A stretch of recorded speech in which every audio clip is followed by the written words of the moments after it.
ပါတယ်ဖုန်းကြီးပြတဲ့ကြောက်ပေါ့နော်တောင်းမယ်ပါတယ်ကျမတို့တယောက်လည်းတကယ်ကိုတောင်းမယ်ပါတယ်ဝင်းပြပြလိုက်တောင်းမယ်ပါတယ်တောင်းမယ်ပါတယ်ပြောနေဆိုရင်ဖုန်းကြီးရတဲ့တောင်းမှာမှာနေပြလိုက်ဖုန်းကြီးဒါလည်းတောင်းမယ်ပါတယ်တောင်းမယ်ပါတယ်ရှင်အားလုံးတောင်းပါ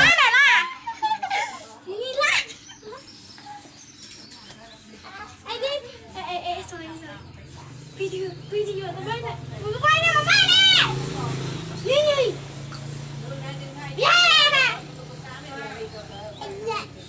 ဒီတော့ဝါပီ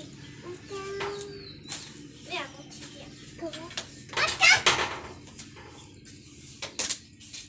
အဲ့စမလာလေယူ